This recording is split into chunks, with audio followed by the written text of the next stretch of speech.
The Infinite Game. By Simon Sinek. Book of the Day Summary. How great businesses achieve long-lasting success. Discover the secrets to a long-lasting and successful business. When considering how well a business is doing, a lot of attention is given to stock prices. An endless parade of Wall Street analysts appear in the media telling people when to buy and when to sell. But what this is really all about is how much money a shareholder can make. It does very little good for the health of the companies involved. The strength of a company isn't decided solely on the day's stock price.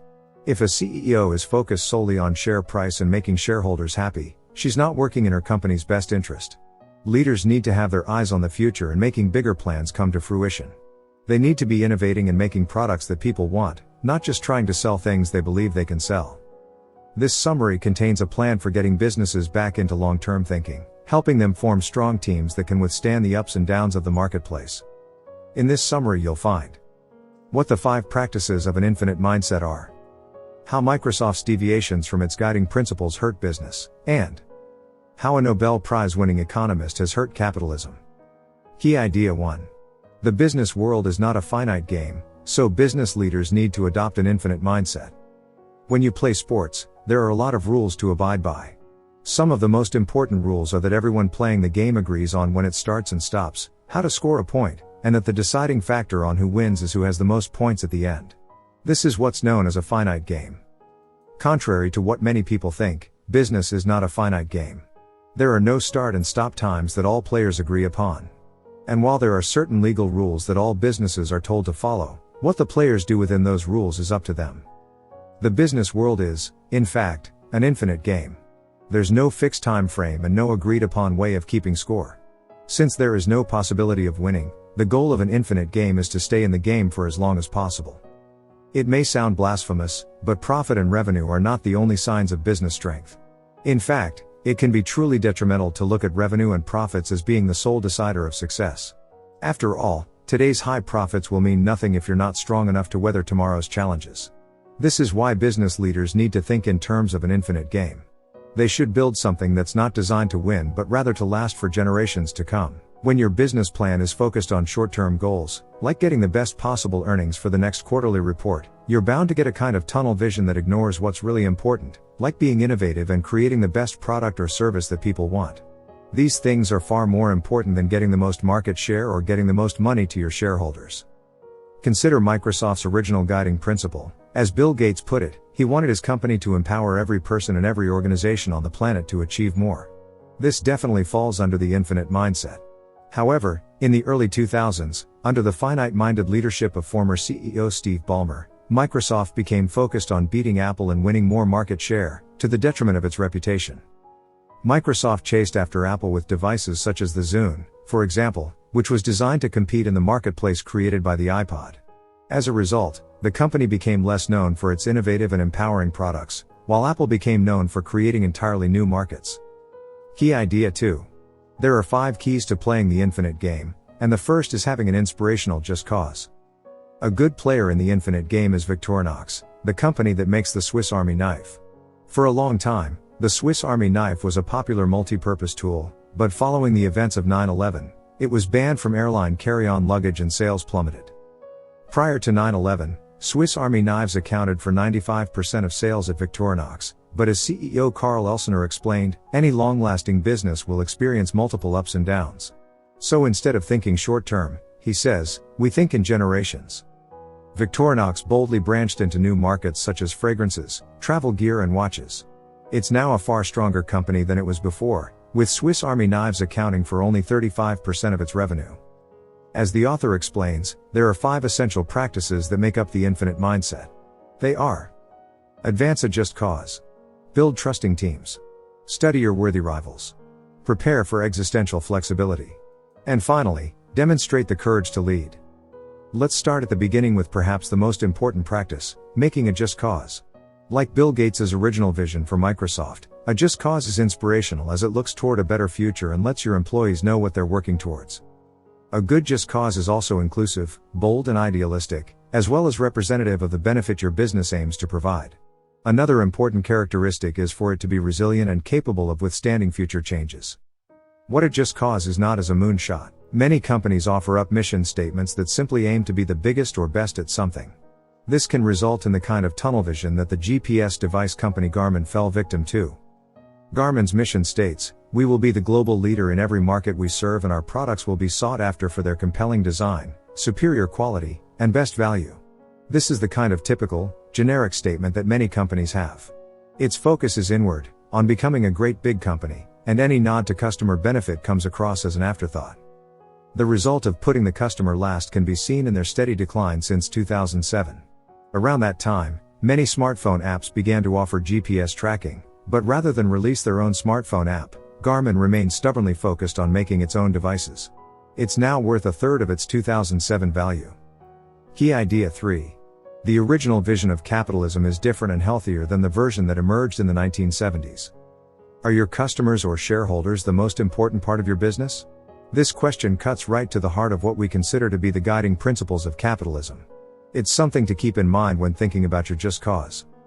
Back in the mid-18th century, economist Adam Smith wrote a landmark book entitled The Wealth of Nations. In it, Smith essentially laid the groundwork for the next 200 years of capitalism. In his book, Smith puts the interests of the consumer as being primary, while the interests of the company are secondary. In fact, he considered the importance of this principle to be obvious. After all, any business that doesn't try to make the customer happy isn't going to last long, right? Well, Smith's philosophy of capitalism stayed strong until the Nobel Prize-winning economist Milton Friedman came along in the mid-20th century. Friedman shifted the focus away from the consumer to the shareholder. In a highly influential 1970 article, he wrote that the primary responsibility of any free market enterprise is to make money, and that this money belongs to the owners, or the shareholders of the company. Sure enough, this shift away from being consumer-minded to being profit and shareholder-minded is precisely what happened, especially during the 1980s and 90s. As a result, business plans became more focused on the short-term earnings increases that could boost stock prices and make the shareholders happy. This is how Wall Street, not longevity, stability or quality of service, became the great decider of how successful a business was. And so, if companies could boost their return on investment by cutting costs, laying off employees or reducing the research and development budget, they would. In fact, since Friedman told the world that earning money for the shareholder was the ultimate responsibility, making these cost-cutting measures was unquestionably seen by many as the right thing to do. However, there's reason to believe that maybe Smith was the one with the right idea all along. Over the past few decades, capitalism has become more and more imbalanced, to the point where the number of Americans investing in the stock market is at a 20-year low. Meanwhile, CEOs have been getting richer, to the tune of a 950% earnings increase since 1978, while the average employee has seen only an 11% increase. This kind of development is not only unfortunate, it's downright dangerous. It's the kind of imbalance that leads to catastrophic crashes in the market. Key idea 4. A strong leader will put the will of their employees before earnings. Milton Friedman's shareholder-centric ideas about capitalism have become so accepted that defying this concept can seem practically irresponsible. Nevertheless, if you judge success by longevity, which is how success within the infinite game of business should be judged, then you need to focus not on short-term earnings, but on the will of the people who want to support your company. One of the main purposes of a strong, inspirational, forward-thinking just cause is to draw people into your vision for the future. However, human beings are very good at sniffing out a dishonest message, so along with respecting your customers, you also need to respect those employees who do join your cause. It's vital that they'll stick around as well. The good news is, treating your employees with respect is not only inexpensive, it can be rewarded with high levels of motivation, loyalty and productivity. All of this can quickly turn into added revenue. Of course, indicators such as profit, revenue and stock price are easily tracked, whereas the will of the people requires looking at the levels of employee morale, how inspired they are, and how committed they are to the cause. All of these levels depend on the strength of the company's just cause and the quality of leadership. Let's consider two different companies, Apple and the Container Store. At one point, Apple's leadership decided to take the bold move of treating the employees of their retail outlets the same as they do their corporate employees. This meant giving them the same package of health care and retirement benefits.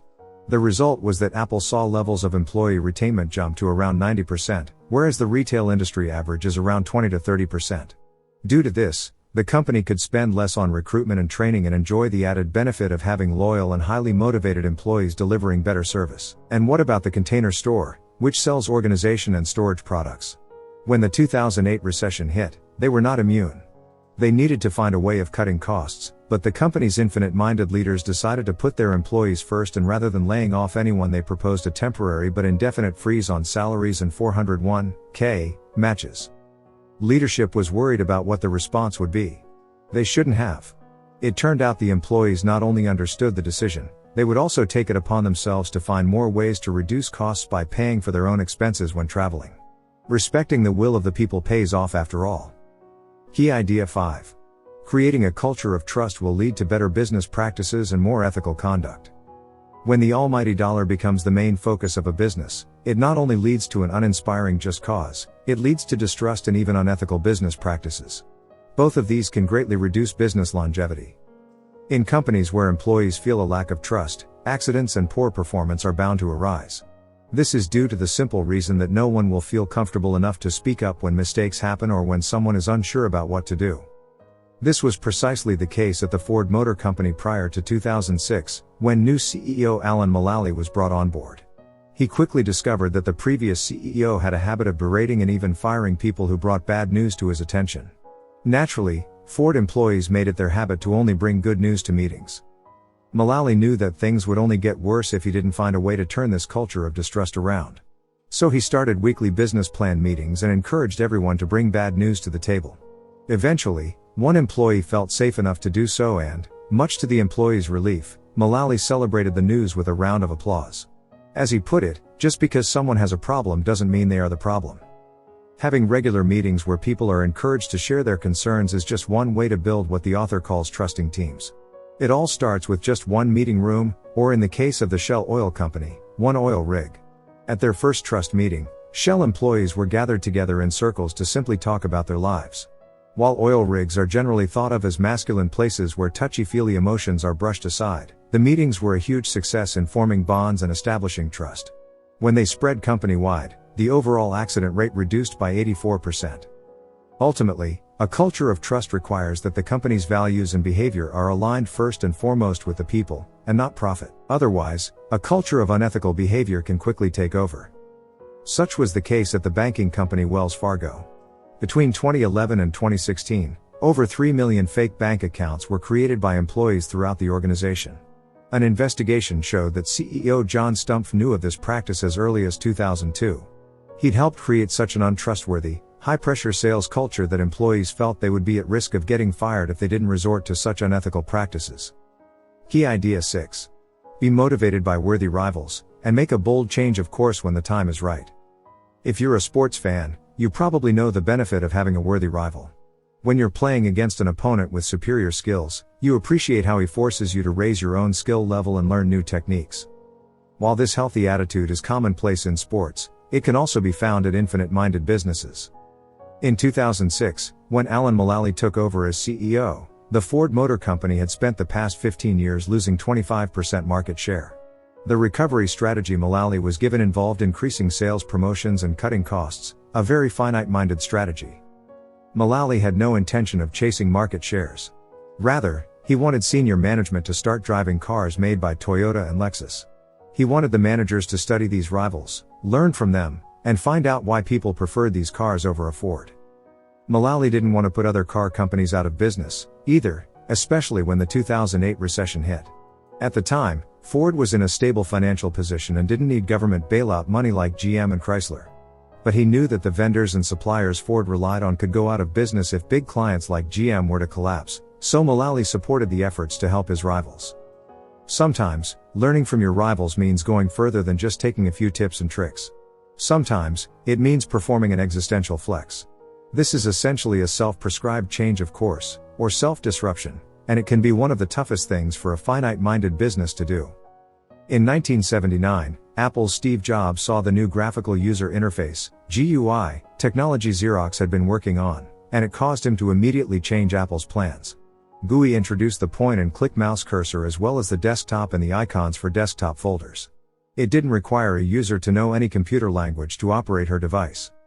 Apple's just cause was to make computers an empowering tool for as many people as possible, so it was obvious to Jobs that Apple's new computers should have GUI. So, despite warnings that such a drastic change of course would blow up the company, Jobs knew it was the right thing to do. So, 4 years later, the first Macintosh was born. It would be another 4 years after that before Microsoft's similar Windows 2.0 interface was released. Key Idea 7. It can take courage and bold decisions to follow an infinite mindset. As you may have gathered, a strong just cause should advance a purpose that is bigger than any one person and is about more than money. In this respect, a just cause can help guide a leader to do the right things that advance the cause. However, it still takes courage to lead, which is the last of the 5 practices of the infinite game. Demonstrating courage to lead is essential as it shows commitment to the cause, and therefore sets an example for the rest of the company to follow. But for some leaders this can be a steep challenge. Part of the problem is that CEOs are often hired from within the organization from people who served as Chief Operating Officer, COO, or Chief Financial Officer, CFO. In these positions, the day-to-day concerns are much more finite. A CFO constantly deals with numbers on a balance sheet and a COO deals with the everyday organizational challenges. Neither of these positions prepare a person to deal with the responsibilities of a CEO. And what exactly are the responsibilities of a CEO? Perhaps a better way to think of this job is as the Chief Visionary Officer, since the main responsibility should be the guardian and voice of the company's just cause. When you think of your role in this way, it can ensure that you and your choices stay focused on the infinite game. Let's see what these kinds of courageous choices look like in action. First, consider the decision CVS Caremark made in February 2014. The long-running drugstore and pharmacy chain chose to stop selling cigarettes, even though it was being predicted that such a move could cost the company around $2 billion in revenue. However, the move was completely in line with the company's just cause, which is to help people on their path to better health. While there was a 1% drop in the stock price on the day of the announcement, a year and a half later the price had doubled to a record high. In fact, stockholders received a 70% increase on their earnings per share over the next 3 years. After CVS stopped selling cigarettes, sales in nicotine gum and patches went up, and CVS had started doing business with new health-minded vendors, who had previously avoided them. When you demonstrate the courage to lead, you're completing the circle of the infinite game, that starts with a just cause, continues through the building of trusting teams and openness, to worthy rivals and existential flexing. The result is long-lasting success. Final summary. The key message in this summary. Business operates as an infinite game. There is no time limit or agreed upon score that decides who wins or loses. The main goal is to keep playing for as long as possible. To do that, businesses need to be more infinite-minded by following 5 practices: having a strong just cause that will inspire people, fostering a culture of trust among your employees, learning from and being inspired by your rivals, and displaying the courage to lead your company toward your just cause and doing what's right in the long term, not only the short term. Actionable advice. Trust in your just cause and your partners. If you aren't fully committed or don't trust your just cause, you may need a better one. Does it advance a cause that is bigger than you? Does it inspire devotion to a life of service and reaching the future that your just cause aspires to? This is what it needs to do in order to last. Know that you don't have all the answers. No one does it all by themselves. Find partners who also trust and believe in your just cause and rely on them to help you make decisions that advance the cause. Subscribe for more book summaries and share it with a friend you care about.